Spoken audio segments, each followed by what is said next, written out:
This is Chris and Rick Talk Guitars. That's Chris over there. Hello. I'm Rick.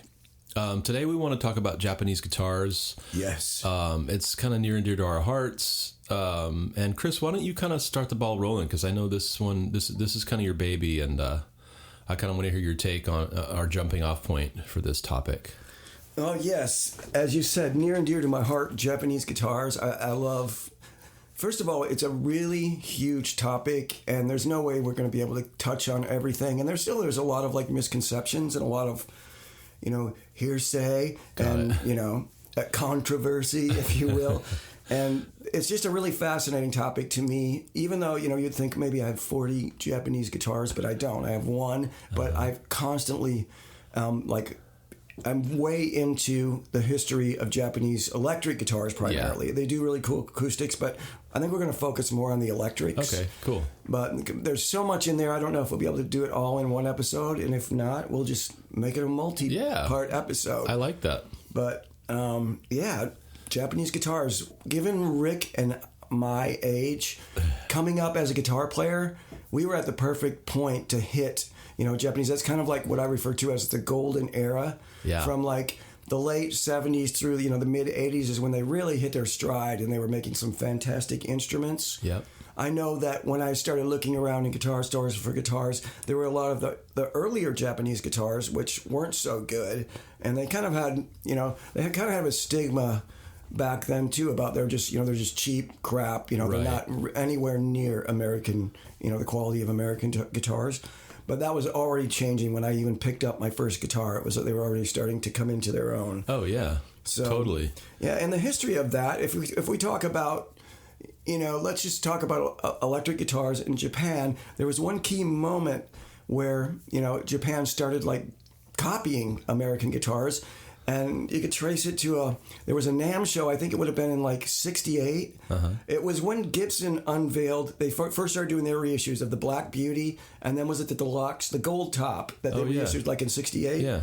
The dude from Aria Guitars was there at the show, and he was really enamored with the Black Beauty reissue. Uh-huh. So he went back to Japan, and they took like drawings and pictures and whatnot, and they made a copy of the Gibson Les Paul Custom. Interesting. And at that time when it came out, it wasn't very good. There were some few things they had to dial in, but it just kind of expressed Japan's interest with making, American, copying American models. Got it. So that was like a key, turning point for Japanese guitars.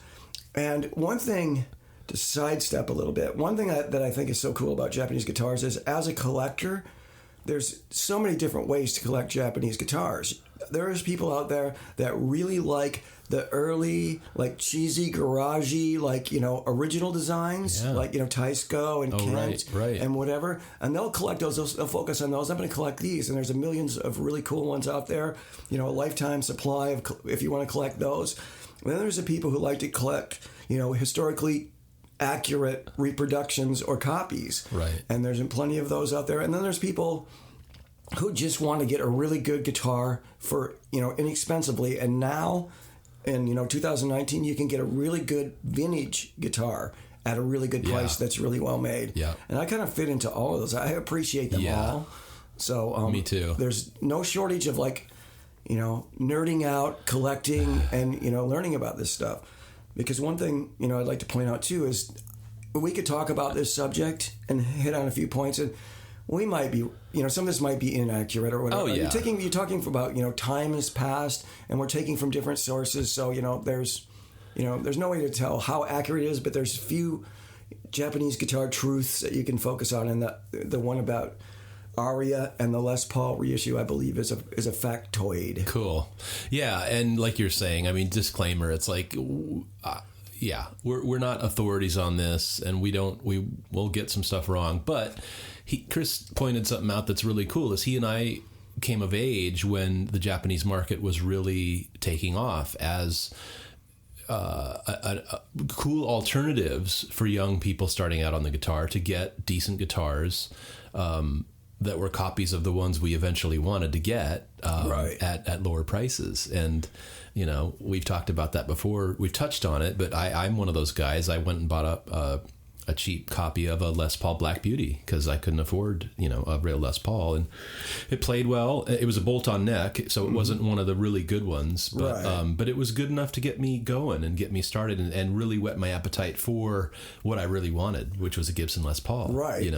No, exactly. It was just like the stopgap. Yep. And Gibson should have realized that, and Yeah. that these are little stopovers while these little guitar players learn their chops, and eventually they're on their way over to us. And I'm sure that was, for a lot of people, it was a gateway guitar. And so how to break this up? It's pretty daunting. We talked about like when the copy era started, which would have been the very early 70s, late 60s, maybe even, by the time it took them to roll those out. Yeah. And there were a few things that it took the Japanese a while to get dialed in with the copies, and that just upped the level of, the quality of the instrument. And one of them was the way that even in a bolt-on neck, these first early copies had a rounded off neck where it joins the body, and it was quite a ways off the top. And there was a dude who worked for Ibanez who became very influential in a lot of the cool Ibanez guitars that came along. His name was Jeff Hazelberger, I think, or something like that. And he said, hey, your neck is wrong where it's attached to the body. You need to flatten it, the edges, and put it flush with the top. Once they started doing that, the quality of their guitars just, they got more playable. Cool. They were easy to set up better, and they were more, accurate reproductions. Yeah. And that's like, if you're looking on eBay or something and you want a good guitar, that's one of the things I always look for, because I know the ones with the rounded off necks where the fretboard meets the body are usually funky. You can't, they can be cool in their own way if you want to, if you want to play different kind of music, you want a funky sounding guitar, they're cool, but I would not, I personally would avoid those. Yeah. Because if I'm looking for a Les Paul, Japanese Les Paul copy, I want one that's a little bit more accurate. Yeah. And I'd probably get a set neck too, but that's beside the point. But we'll get into the Ibanez, because that's a really big, factor in, especially in that era, early era of guitars. But I remember the biggest one for me that turned me on to Japanese guitar as an early guitar player, where I started to look at Japanese guitars the same way I would look at Gibson or Fender guitars, I think was Yamaha. Yep. I think they were the first one that rolled out their original designs that were that would they could hang on the wall side by side with Gibsons, and a lot of professional players saw that, and they started playing them. But one thing I didn't know then, which I do now, is given because of the advent of the internet, is during that time when Yamaha was making their SG series, which we know here in this country as the SBG series. Right. They had to change the name because of Gibson. So those were the double cutaway Les Paul style guitars, super heavy, super cool, and super well made. Yeah. But during that time, they were also churning out for their own and other markets like dead copies of Gibson, Gibson Les Pauls, SGs, and whatnot. Right. And you can go online and see them, and they're really cool. I mean, it's like they'll be like a really good knockoff of a Norland era Les Paul. They have the name like they'll be called like Studio Lord or Lord Player instead of the Les Paul script. Right. And they're cool, and there's a lot of them on the internet. People can buy those now, but back then we didn't even. I'm unaware of the existence of these guitars. Yeah, because me too. It was a market that we had no way to be a part of. Yeah. Unless you happen to travel abroad, which I didn't. Yeah, me either. But I think I would echo that same thing. Yamaha was one of the first companies that I saw making their own body styles, but also just the craftsmanship of the guitars was just so good. Like those SBG guitars you talk about. Yeah, Santana played one for a while, and I remember in the 80s, like everybody was playing Yamaha guitars. Like it was really prevalent for like big, all the big bands were at the time in the 80s, like new wave bands and things like that were playing Yamaha guitars. And I think it's a testament to, but we're talking about electric guitars, but I want to go back to like, I remember when I was young and I was looking at guitars, and Takamine acoustics that were the knockoffs of the Martins really impressed me. I had friends that had like a 12-string or a 6-string Dreadnought, and they were just great guitars. Mm-hmm. Like the quality was there, they sounded great, and so that was kind of my one of my gateways into those guitars, or my insights into those guitars, were those early acoustics that I came into contact with, or even the Yamahas. The Yamahas, for that matter, are really interesting to me, Yeah. because the Orange Label, which would be like late 60s, early 70s, the Orange Label Yamaha acoustics, Yeah. really good sounding and good playing Yeah. guitars, but some of those guitars are, they're plywood tops too. Yeah. And Yamaha said, all right, we're going to take a plywood top, we're going to learn how to make it sound really good. And some of them really did, and I was blown away. Like, you're telling me that this is a plywood top, Right? And it was, and they sound really good. Yeah. So I personally appreciate all the acoustic instruments, but I didn't have that much experience with them back then. I mean, I was so focused on electric, Right. And I probably would have, because in later years I've played a lot of Takaminis and whatnot, and they're great. And as a kid, I would have been so far out of the context of playing a real Martin or something like that. Those were probably the best things that would have been on my radar. Would have been, the Japanese Oh yeah. flat tops Yeah. from that era. Because there were some great ones, like you say. Well, it's interesting too how like the evolution of all this stuff happened with the big ones, companies like Gibson and Fender. Talk a little bit about like the Squier, how the Squier stuff started, and the Epiphone stuff started in relation to like kind of these. I mean, there's some stuff coinciding with the Japanese market, and then these big companies also. It was all to placate the need for cheaper guitars, essentially, right? Or bean counter stuff too, where it's like, hey, not everybody can afford. We're not appealing to, that we have to get on the ball. Exactly. I'll do that, but let's talk about something that I kind of don't want to talk about, but you almost have to talk about in the context of Japanese guitars, is the lawsuit. Oh, right. And this is one of those things that if you use the word lawsuit on the internet, you can get piled on by people. And I find it fascinating, but I don't understand it at all, why they do that. Basically, in the late 60s to the early 70s, Japan was churning out all these copies, like dead-on copies, as close to dead-on as they could get them. And in the meantime, Gibson and Fender are sitting back going, ouch, these guys are like, the quality of these isn't too bad, and it's starting to affect our, people buying our guitars. So they started sending out letters. Like, the most famous one that I'm going to focus on is Ibanez. Ibanez and Gibson, they're, the lawsuit between them. So they, sometime in the mid 70s, they started sending letters, threatening letters to Ibanez saying, hey, knock it off. And around 77, I believe it was, is when they actually took action, and there was a lawsuit in place against Ibanez for copy guitars. More specifically, they found, and this set precedent, so it's pretty important. They found that the headstock of a guitar can be trademarked. That's what this lawsuit set. Got it. So in 77, there was a show, I believe a NAMM show or something, where Ibanez had a booth, and Gibson was going to swoop down and serve them with, and going to just basically clean them out. Here, trademark infringement, we're taking these guitars, turn them to sawdust, whatever the fuck. But as it happened, is sometime in 76, Ibanez changed their headstocks without, it could have been the result of the threatening letters, or they just could have been the natural course of like, we're going to be more original. Interesting. But they changed them. So when Gibson showed up to take their guitars, they had the different headstocks. That's funny. So it was totally, a moot point on that.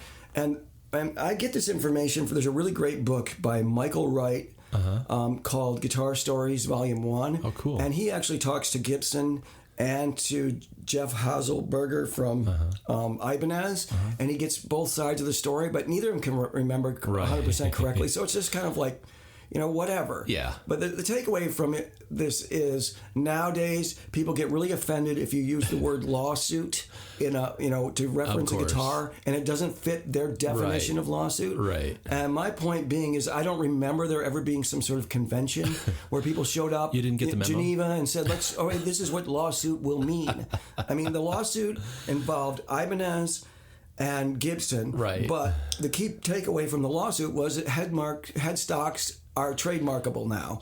And from that point on, guitars coming from Japan into this country could no longer have those headstocks without fear of being sued. Sure. So my point is, if I'm having a conversation with somebody about Japanese guitars, and they use the word lawsuit, I'm perfectly able to parse what they're talking about without correcting them and saying, no, it's not. You're not talking about an Ibanez guitar. And it's so ridiculous. Yeah. You know what I mean? The whole English language and, you know, human language is designed to communicate with people. And if they're communicating to me and I know what they mean, what's the fucking problem? I don't need to correct them and say, you are incorrect. And also, there is no correct term. No. And I'm interested in why people get so offended by this. So I kind of probed a couple of these people who are like, you know, like freaking out. Yeah. And they tell me that it's because people use that term to try to get more money out of a guitar. Like, you know, this is a lawsuit guitar. And I don't understand that either, because if you buy a guitar, it's based on the guitar's, you know, specifications. Right. Right? And something that's a lawsuit guitar, someone says a lawsuit guitar, you look at it, okay, it's got a bolt-on neck. Right. It's not as desirable as a set neck. It's got this, it's got, you know, a plywood top, it's got blah, blah, blah. Yeah. So you can't really, unless you're an ignorant person dealing with another ignorant person, you're not going to get more money out of someone by throwing that term around. Yeah. So I don't know. It's a can of worms. I opened it, but I love it. I did want to give my 2 cents on that lawsuit. Yeah. Because after that lawsuit, it is an interesting and important historical moment, because after that point, the headstocks changed on this country. They still had the open book style in Japan and other areas. They have, you know, still to this day they're using the open book for guitar models, and they can do it all they want. They just can't import them into this country or export them. Yeah, and to your point, we've talked about this silly competitive nature of human beings, and especially dudes and guitar players it's really bad in those communities. It's just some dickhead thing. It's like the Blues Society, you know, saying what is blues and what's not blues. Yeah. And all it means is exactly that guitar is copying enough of the characteristics, the headstock particularly, of this guitar. That's why all these luthiers, we'll talk about that, have to change the headstock shape of their guitar. Like if you make Tellys, for instance, that Telly headstock has to be a little different than the Fender Telly headstock, because if it's not different enough, Fender's going to sue you, because they own the right to that shape, that headstock shape. But yeah, it's just funny. It's the shitstorm on the internet that it doesn't take much anyway these days to get people riled up. But I think that's a cool tie-in actually to to how these companies were dealing with the influx of these guitars coming in from Japan. Not only Japan, but other places too, but Japan primarily, because they were honing it, man. They were like getting it down. They're saying, no, we're going to build, you know, have the same quality or as close to the same quality as we can, and they did. I mean, they dialed this stuff in, and like you were saying before, prominent players were playing Yamaha guitars. You know, Santana was playing one of those SBG guitars for a while, and they were playing their original designs. Yeah, exactly. So, and Ibanez was in it too. Steve Miller was playing Ibanez guitars in the 70s. A lot of people were, but Grateful Dead. Yeah, for sure.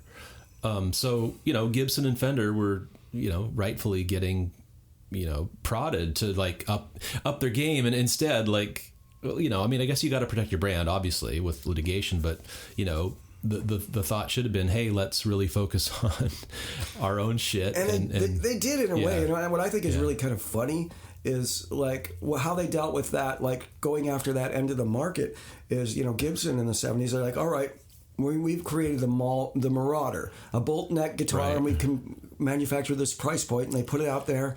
And I don't know how successful it was, but right away the Japanese came out with a copy of the Marauder. So it's like, nice try, Gibson, but here you go. This one's $200 cheaper. Exactly. Deal with that's that. Probably as good. So it was probably really annoying. They were like a little mosquito, like, you know, buzzing at there. But the one thing that should never be forgotten about Japan and their guitar manufacturing is they lit a fire under the ass of everybody, you know. I mean, those Takaminis you mentioned, Martin. I mean, Martin was going through a rough period in the late 60s and 70s too.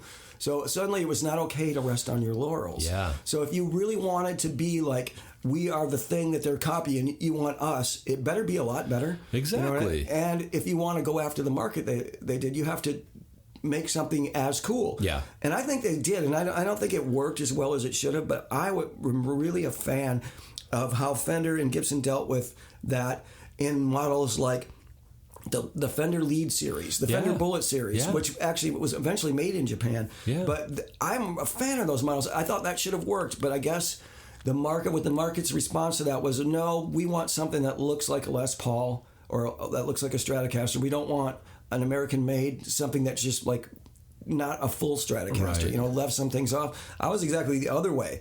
if I was a kid back then and I had like this amount of money to spend on a guitar, you can get this really shiny Japanese Les Paul copy of a Les Paul standard, or you can get the Marauder. I would have taken the Marauder. Yeah. I was brand guy back then, right. to the point of where I'm heading to Gibson.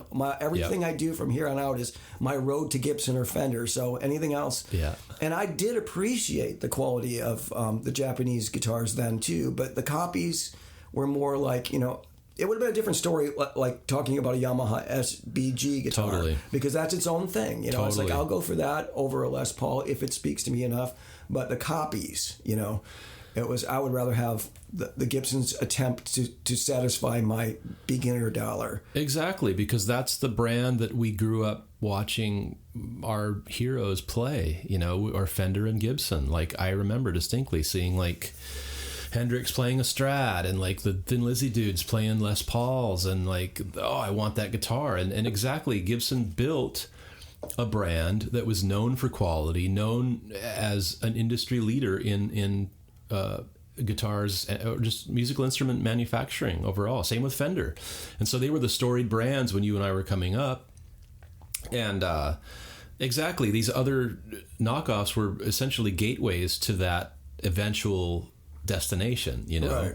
And I know that's what it was for me, and I think it was for a lot of people. And that's why it's really interesting to look at those guitars. And I had a Mateo too Strat at one time. It was a decent guitar too.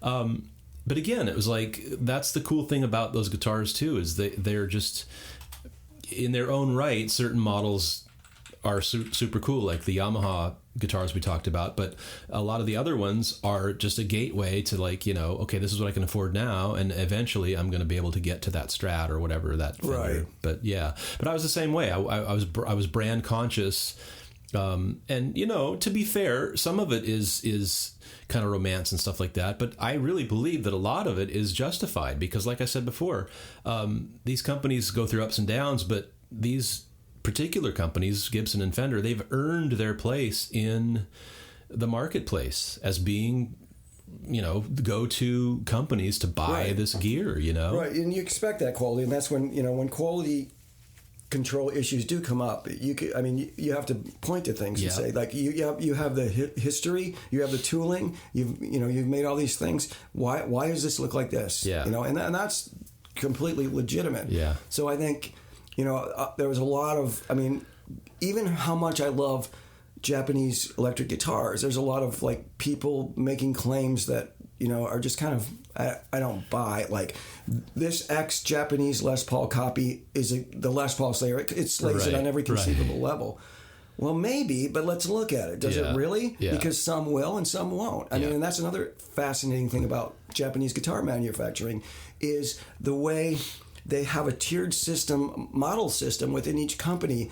So I always liken it to, if you remember back in like the 70s and you got the Sears catalog and you'd see like a guitar outfit or something. Right. And you had good, better, best. Right. They have that kind of tiered system for every model in their lineup. So it's like, you want a Les Paul copy, and it starts like with, let's say 350 series, 350, and then it goes up to like 900 or 1200. Right. Every step you go up is going to have better specifications, better materials, and just more desirable features. Yeah. And so they're able to, hit different parts of the market. So somebody like has an Ibanez bolt neck guitar and is going to say, which is from the lower series of that particular model range, and is going to say this will slay any, Les Paul. It's like, when you look at them side by side, it's not. Probably not. Yeah. You go to the upper end of the. And this is to sidetrack just a little bit. One of the reasons why it's so hard to talk about these instruments is you have multiple factories over there making sometimes the same instruments for different, distributors. Oh, right. And plus, the names on the headstocks were often the names of the distributors. So they could vary. They could be any from 5 different things on the headstock, but they're the same guitar.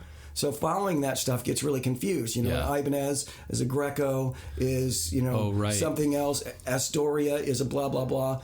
And even within then, you take a Greco, was made in factory A, factory B, factory C, and then even further, the tuners on this Greco were made in factory D, E, F, G. So it's really gets really confusing, Right. really fast. But you can look at the specific instrument Yep. and see how it's built. There's certain features, and you can, if the model isn't anywhere on the instrument, you can pretty much narrow down where it sits in the model hierarchy. And things that they do is like the bolt-on neck is always for the lower. The lower in the Les Yeah. Paul style. For sure. Fender, the bolt-on is part of is part of the deal. Yeah. So the way the neck is bolted to it, the top. I mean, is it solid or is it pressed top? Yeah. With a hollow press top.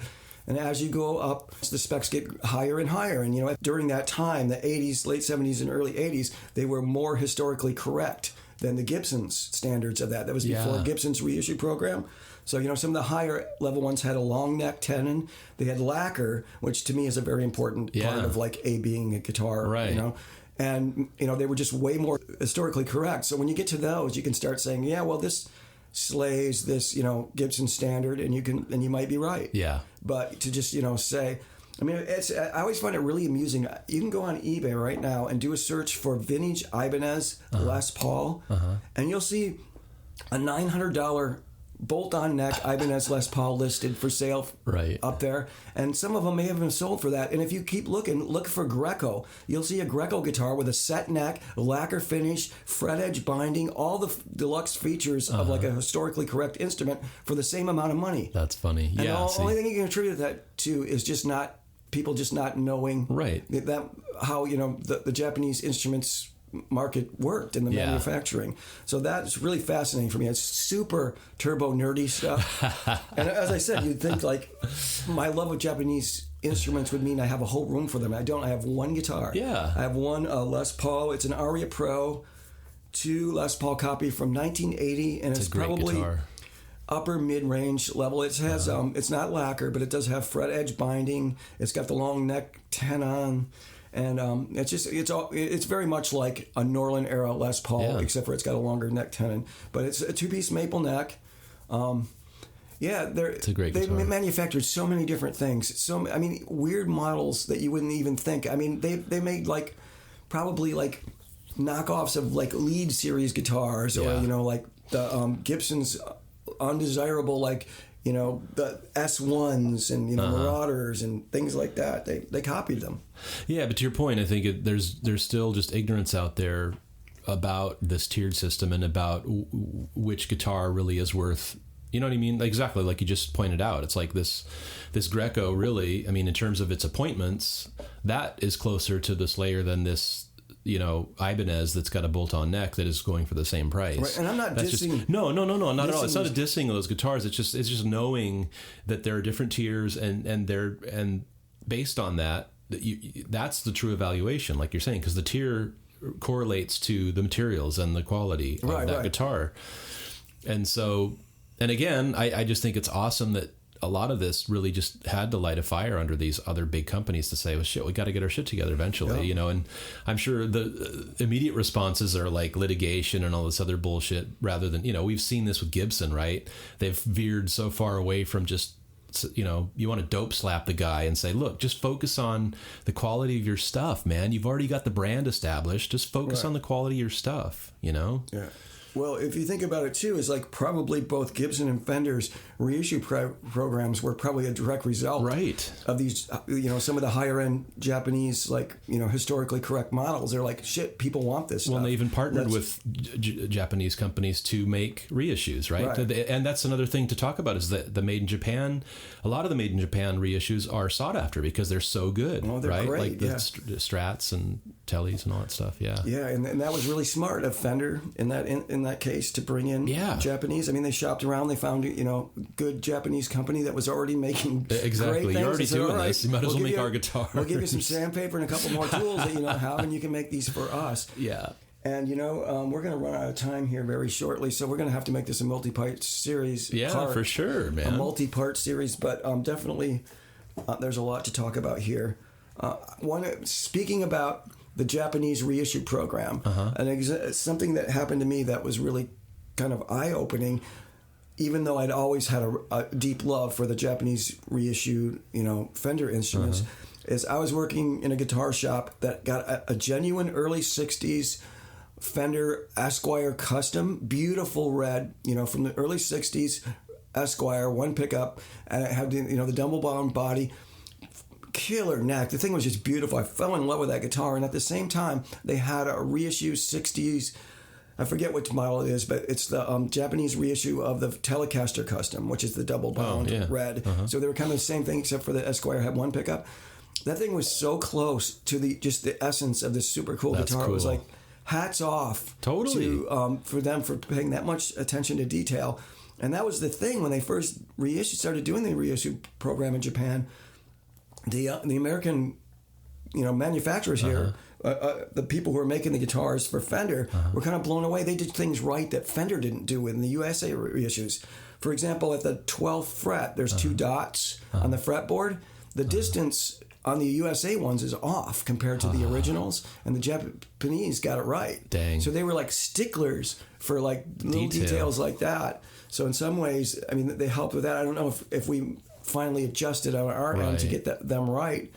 One thing though I always found really interesting, even on higher up guitars in the Japanese manufacturers, a lot of times they don't pay that much attention to like electronics. Like you get it pretty high up there and you open it up and it's got really shitty pots in it, and it's like, you know what, not an extra 25 cents to get good pots. So that's one thing. I don't know, I haven't been under the hood of a lot of super high end ones, but most of the ones that are up there, it's like, you should have just gone the extra mile and put a little bit better exactly pot. Especially if but that's I mean, as far as in the context of an instrument, that's really easy to rectify. Same with pickups. I know there's a lot of like the Les Paul style, the Gibson style guitars and the Fender style guitars that have desirable collectible pickups from Japan. Like I know that is it the Greco and Bernie both have, I think, a series of vintage pickups that are really desirable. And I think it's the gray bobbin Strat pickups for the Fender style. I don't know. Actually, I don't want to go out in this territory and say something completely wrong. Right. But I do realize that there are collectible pickups from Japan, even though on the basic, especially the basic Fender style guitars, I've never been really impressed with their pickups. I mean, those are usually, if I'm going to play one of those, I'm probably going to swap the pickups exactly out. And I think that's what normally happened, because I'm the same way. I remember playing some guitars that were Japanese guitars back in the day and playing them through amps and going, these pickups sound kind of funky. And just it seems like that the electronics especially were kind of not as up to snuff as they could have been, or maybe should have been, but the quality of the guitars, man, they